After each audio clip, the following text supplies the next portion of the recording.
I'm going to say something that might sound hurtful, but I need you not to close the tab. If you are a woman who leads, let's say that you are a CEO, an executive, an entrepreneur, or someone who just genuinely worked her tail off to get to where she is, there is a very good chance that you are still one of the most underdeveloped communicators in the room. Now, I know, rude, right? But stick with me for just a few minutes. It's not because you are not smart or because you don't have something valuable to contribute to the conversation or you have nothing to say. It's because you've never actually been taught how to communicate as a woman, as you who leads from a genuine place. From a young age, we are conditioned to scan the room and adjust to it, adapt to it. Don't take too much space up if that's what's required, or learn to adapt to every situation. On the other hand, when we enter the professional world, the business world, we might think that we need to communicate and lead in a certain style or framework that has been developed by men and for men. And it might work for them, but it doesn't necessarily work for us. But we end up communicating and leading in a more aggressive, more direct, assertive way. And the problem with both those scenarios is that maybe it's not your genuine style of communication or leading. And as a result, we're wondering why people don't hear us, why they're not connecting, why they don't respect us. Something still feels off. And it's because we are not operating out of our strength. We are not aligned with who we truly are, how we genuinely lead and communicate. And so then the spiral begins. You catch yourself over explaining something. You can literally see the room starting to drift or check out. And one of my personal favorites is you walk out of a presentation and you think, that sounded nothing like me. What just happened? So what we're talking about today is how can you, as a leading woman, command a room and at the same time not betray who you are, your personality, your genuine voice and style. Welcome to the Well-Spoken Woman channel. My name is Csilla Muskin, and my mission is to help women who lead, women who are brilliant at what they do, know how to say what matters, show up with magnetism, and become the voice that people trust. So let's talk about it. What is actually happening when we enter a room and often we throw the baby out with the water? In the rest of this video, I'm going to show you how it has nothing to do with confidence often. It may not even have to do anything with what you say or how you say it, but it has everything to do with something that is at the root that's causing all of this problem. Because as I said before, confidence isn't necessarily a problem, and it's definitely not an intelligence problem. It goes a lot deeper than that. So first things first, as I mentioned before, women are conditioned from almost day one to over-justify. Your ideas need more evidence, right? More context, more of, I could be wrong, but, or maybe more, this might sound silly, but I have a question. Here's what I noticed as a huge difference between how men and women communicate. Men in general make statements. We, on the other hand, as women, we write legal briefs. And the frustrating part is that the extra words don't make us sound more credible. They do the exact opposite. The room hears all of the qualifications and thinks she doesn't actually believe what she's saying. She doesn't really know what she's talking about. And this happens even when you are very good at what you do and you know exactly what you're talking about. Now, hear me out. That is not a men versus women statement. I'm not here bashing men.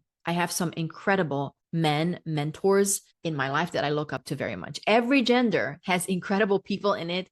And people who are, well, let's just say work in progress. Is that a kind way of saying it? It's a character thing. It's not a gender thing. So we're not doing the us versus them thing here. What we are doing is figuring out how you communicate, show up, and lead in the most powerful way that you can possibly do that. Because the way you're wired, your strengths, your style, the way you naturally connect with a room, that's not a liability to manage. That's actually your asset. It's an asset to own unapologetically. And a lot of the women who lead have never been given the permission or have never given the permission to themselves to actually do that. And so that's what this channel is about. That's what this space is about. And that's what I'm all about. So now that we talked about the first thing, which is so often we feel like we have to overqualify, overjustify, over-explain in order to actually be heard. The second thing is, and I really need you to hear this, the confidence conversation is an absolute trap. How many times have you been told to just be more confident? As if confidence is one of those settings that you have on your phone or on your computer that you can just toggle on and off, right? As if someone hasn't already told you 100 times that you should just be more confident. Well, confidence isn't a skill. Confidence is a symptom. And this is something that I got wrong for a lot of years, and I had to correct myself. Now, I do have to say, the more you practice it, definitely more comfortable you feel with it, but it's definitely a side effect. It's what shows up when your self-image is intact. You cannot outperform your self-image. You cannot outperform the story that you are telling in your mind if that story is not helping you to show up better, communicate better, to make your voice steady and come across as confident. You cannot install it from the outside. So all that advice of just be more confident, well, largely useless. And I'm really sorry to say that. And here's the root of it. The thing that actually explains all of it. Most women in leadership are still underneath everything, communicating with one background fear running the whole show. And that is simply just answering the question of, will they take me seriously? And that fear is making every decision. It impacts how you sound, the words you use, your body, what your body is communicating. And every extra sentence you use, every apology that you really don't owe anyone, and every time you made yourself smaller because maybe you felt like you were too much for the room or you wanted them to be comfortable with you, it's all coming from that place of fear. Okay, so here's where I'm going to give you a different way of looking at this, because I think the whole fix your communication skills conversation is aimed at the wrong thing. So your communication isn't necessarily the problem. Your self-image is the problem because it's driving your communication. And until you change that, you can memorize all the frameworks you want. You will still sound and look like someone who's trying to earn her seat instead of someone who already knows that they've earned the seat at the table and you have a lot of value to bring. So here's how I think about it. The three things that make a woman or any person really on the planet a compelling communicator is your message, your presence, and your voice. And pretty much every coach out there will tell you that those are three separate things to fix. So take the presentation skills class, work on your body language, do some vocal exercises, and find sure all of those things. We need those. I'm the first one to admit, and I teach it to people that I work with, that you need those skills. Those skills are things that you have to work on and master. But here's what I found. Message, presence, and voice are not three separate problems. They are three expressions of one thing. And that's, how do you see yourself as a leader? The identity piece is actually the root cause to all of this. Everything else is a side effect, a symptom, or a fruit. When the root shifts, when you start telling different stories to yourself about yourself, that's when everything else starts to shift along with it. So I want you to picture two women, and they walk into the same room to say the same thing. The first woman walks in and she communicates to prove herself. She over-explains, qualifies, she rushes because she's too worried about taking up too much time or space. She apologizes even before she said anything, really. And the room might like her just fine, but for some reason, they can't quite tell why. They don't really trust her. Now, this same woman might be on the opposite end of the spectrum. She walks into a room and she feels like She has to prove herself, and she has to come across as overly confident. She has to be kind of aggressive in her way of communication, how she shows up, overly assertive. And again, the room might like her just fine, but for whatever reason, something is off. Something doesn't quite feel right. Now, the second woman walks in and is communicating from a place of knowing herself and knowing her stuff. So she's precise. She pauses without panicking, without rushing. She doesn't need to add a bunch of words that she doesn't really need. She just says what she means. She says what matters. And she lets people feel her presence, lets people feel the weight of who she is. And the room doesn't know why exactly again, but something feels different about her. They lean in.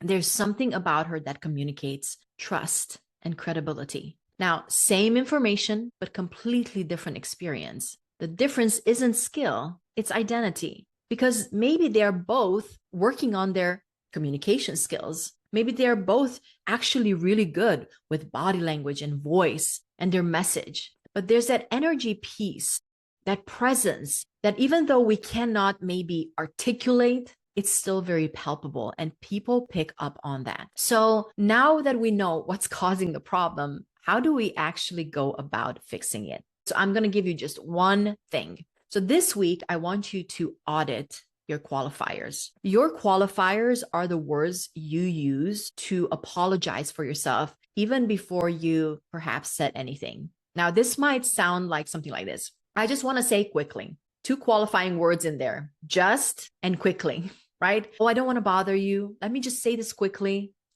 right? The second one might sound like this. This is probably a dumb question, but, right? Or, sorry, I'm not sure if this makes any sense. This used to be my favorite one to reach for. And then I wondered why people didn't take me seriously. Or finally, I could be totally wrong. No wonder people didn't take me seriously, or they were wondering if I really know what I'm talking about.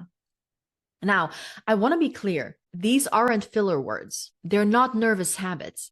They are your self-image doing a preemptive strike. What does that mean? Well, you are shrinking yourself before anyone else gets the chance to. And what the room hears when you do this, whether they do that subconsciously or consciously, is this: she doesn't fully trust what she is about to say. So here's the practice. For 1 week, just 1 week alone, I want you to notice every time you do this in a meeting, in a conversation, in a presentation. Don't fix it yet, okay? So don't white knuckle it and try to stop it, but just notice it. Notice what is happening. And the reason why I want you to do this is because here's what happens when we pay attention. We start slowly the process of change. Change starts with awareness. You can't change what you don't see. And once you start seeing, you cannot unsee it. That's where the shift starts happening slowly. And this is where you start going from proving to just knowing. I know I belong in the room. I know what I'm talking about. I know I bring value. I know people need to hear this. Now, this might sound like a small thing, but it really is a big deal. Okay, so if any part of this felt uncomfortably familiar, very good. That means that my message landed and it did what it was supposed to do. I want you to know that it's coming from a very loving place, because I believe in you. I believe in your potential, and I believe in the power of your voice. When you embrace your true, authentic, genuine self, you lean into that and you lead with that unapologetically. I truly believe it can change so many lives. So that's why I'm pushing you. So here's your next step. I put together a guide called The Well-Spoken Woman's Guide to Commanding Any Room. Now, this is not a 40-page thing nobody finishes. I specifically created it and made it very sharp, very specific, and it will actually show you what's getting in the way of your authority and what to do about it. 5 shifts, 5 habits, very real ones that you can start implementing tomorrow if you wanted to. The link is in the description below. Go ahead and grab it. It's completely free. Until next time, don't forget to say what matters, show up unapologetically, and lead like you have nothing to prove. Why? Because you don't. Now go out and be her. Okay, friend, I'll see you next time.